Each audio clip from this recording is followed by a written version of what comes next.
Aujourd'hui, on vous parle de la technologie qui entoure les appareils auditifs et vous allez voir que, comme le look, ça a beaucoup évolué. Et pour en parler, on retrouve Sébastien Lantier et Monsieur Paul Côté, audioprothésiste. Finalement, tout est numérique, même quand on parle d'appareils auditifs de nos jours. Oui, exactement. Depuis plusieurs années, les appareils auditifs ont connu une ascension fulgurante. On peut comparer l'ascension au téléphone cellulaire. Avant, c'était des gros appareils, des gros téléphones cellulaires avec des gros chiffres. Maintenant, les appareils auditifs, c'est de plus en plus technologique à ce moment-là. La nouvelle technologie se retrouve dans les appareils auditifs, donc la technologie Bluetooth à ce moment-là. La grosse différence, dans le fond, c'est qu'on est passé des appareils analogiques aux appareils numériques. Donc, les appareils analogiques, c'était que tous les sons étaient amplifiés de X nombre de décibels. Donc, ça peut être assez intense, assez fort. Maintenant, avec les appareils numériques, on peut venir cibler les ondes qu'on veut aller chercher au niveau d'amplification, puis aller faire des ajustements beaucoup plus fins, beaucoup plus précis. Est-ce que ça se fait automatiquement ou ça demande une grande recherche de la part d'un audioprothésiste pour calibrer, trouver vraiment le bon son? Ben, en fait, c'est sûr que nous, on est... Des professionnels. On est des professionnels, c'est ça, exactement. Donc, c'est de l'acquis. Dans le fond, c'est sûr que nous, on se met toujours à jour des nouvelles technologies qui sortent. On est toujours à l'affût. C'est ça qui fait en sorte qu'on est toujours prêt pour les nouvelles technologies. Parlons de nouvelles technologies. Donc, on peut avoir une connexion avec quoi exactement? Mais les appareils auditifs peuvent se connecter avec tout ce qui est Bluetooth à ce moment-là. Donc, on peut parler ici de la télévision, de votre téléphone cellulaire, du téléphone à la maison, votre système GPS. Même quand on prend l'avion, on peut écouter... souvent, il y a des films sur un iPad, mais on peut écouter le film via nos appareils auditifs à ce moment-là. La musique aussi, je suppose? Le Même MP3. chose, exactement. Oui, on peut se connecter directement sur notre MP3, iPad, iPhone. On transfère l'information directement aux appareils. Puis comment ça fonctionne concrètement? Comment je m'y prends? Certaines télévisions ont la technologie Bluetooth à l'intérieur. Donc, via une télécommande, le signal de la télévision va rentrer dans votre télécommande, puis il va envoyer le signal directement à vos appareils auditifs. OK? Donc, ça pour la télévision. Maintenant, pour votre téléphone cellulaire, c'est en plus sécuritaire aussi. Parce que si souvent, en auto, le téléphone est dans notre sacoche, dans nos poches, puis quand ça sonne, ça va sonner directement dans vos appareils auditifs.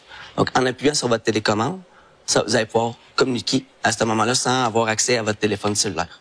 Ce qui est intéressant aussi, un gros plus, le téléphone va entrer dans les deux oreilles. Donc, on va aller avoir une plus grande facilité au niveau de la compréhension, encore une fois. Que ce soit le téléphone de maison, qui peut être un téléphone Bluetooth, ou un cellulaire, par exemple, ça rentre directement dans les deux oreilles. Donc, on va chercher la binaural, donc beaucoup plus de facilité. Quand on parle technologie, il y a peut-être des gens qui se sentent moins concernés. On peut peut-être penser, sans juger, à certaines personnes âgées qui disent « moi, j'ai pas ça, toutes ces bébelles-là. Pourquoi je me connecterais Bluetooth? » On est surpris, je vous dirais, oui, de nos personnes âgées. De plus en plus, sont très techno, très à l'affût, justement, de ces technologies-là, que ce soit les iPads, surtout. Donc, ils aiment ça, jouer à leurs jeux sur les tablettes. Donc, de plus en plus, vont se connecter aux nouvelles technologies. Est-ce que la majorité des gens qui viennent vous visiter sont au courant que ça existe ou vous devez leur proposer puis sont agréablement surpris finalement? Plus souvent, c'est ça. Donc, ils s'attendent pas à ce que la technologie soit rendue à ce point-là, c'est-à-dire d'avoir le cellulaire qui rentre directement dans les appareils, les tablettes, les films, la musique. Donc, ils sont le plus du temps agréablement surpris. Mais est-ce qu'il y a des gens qui ont pas de problème auditif puis qui viennent chercher des appareils des fois, exemple, ils font un sport précis ou ils font la chasse, la pêche puis ils ont besoin d'entendre des choses. Est-ce que ça existe? Est-ce que ça se fait, ça? C'est plus rare. Je vais vous avouer que c'est plus rare. Mais d'un autre exemple, ça pourrait être exemple l'acouphène. Donc, les gens n'ont pas nécessairement une grosse perte auditive, mais ils vont avoir l'acouphène, on va avoir certains appareils qu'on va se servir pour venir justement masquer ou camoufler l'acouphène. Donc, ça peut être dans ce but précis-là. Mais si la personne n'a pas nécessairement de perte auditive puis qui voudrait amplifier un son... On n'ira pas avec l'appareil auditif à ce moment-là. Comme un conjoint qui va amplifier le son de sa femme, ça marche pas. Ça. Oui, c'est le son de sa femme, le contraire. J'osais pas le dire, mais je veux savoir si ça se fait. Mais Monsieur Côté, si vous êtes parmi nous aujourd'hui, c'est parce que vous avez un certain intérêt développé pour la technologie. Oui, exactement. Mais c'est ça qui est le fun, parce que on peut mettre en contribution la technologie dans la vie de tous les jours à ce moment-là. Donc, on parlait tantôt d'écouter notre lecteur MP3, notre iPad ou des choses comme ça quand on court. Donc, on n'a plus besoin d'avoir des écouteurs dans nos oreilles. Juste le fait de porter vos appareils auditifs, mais la musique, on peut l'entendre en courant. Donc ça peut être super pratique à ce moment-là. La même chose, on parlait de notre conjoint. Souvent, notre conjoint va dormir, va aller se coucher avant nous, puis on va écouter la télévision, les sports ou toute autre chose. Puis la télévision va rentrer directement dans nos appareils auditifs. Donc on ferme la télévision, le volume de la télévision.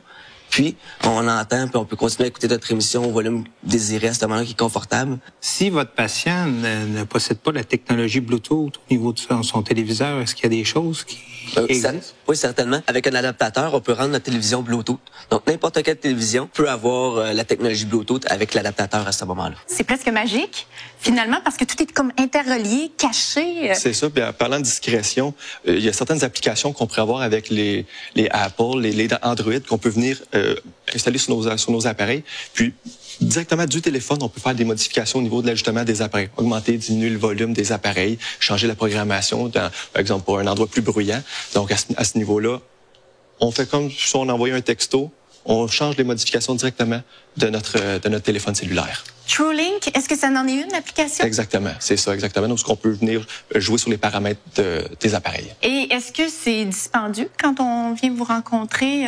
Les technologies Bluetooth se font dans toutes les gammes de prothèses auditives, de l'entrée au haut de gamme. C'est avec les accessoires qu'on va aller chercher de plus à ce moment-là, soit pour la télévision, soit pour le téléphone cellulaire.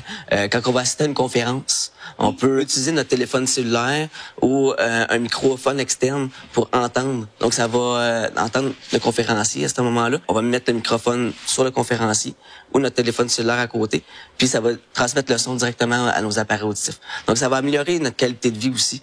Donc, ça va créer une facilité à entendre le signal, puis on va être une personne plus active, on va avoir tendance à se retirer. On s'entend qu'on n'a presque pas le choix de s'adapter finalement parce que ça fait partie de notre quotidien, de notre vie, la technologie de nos jours. Je trouve ça fabuleux, ce que vous proposez aux gens. Vraiment, là, vous devez améliorer de beaucoup leur bien-être. C'est ce qu'on veut. Oui. Et chez Lob, on rappelle également votre site Internet qui est très complet, vos magazines disponibles en plusieurs exemplaires. Ça a été un plaisir et on va savoir où aller maintenant.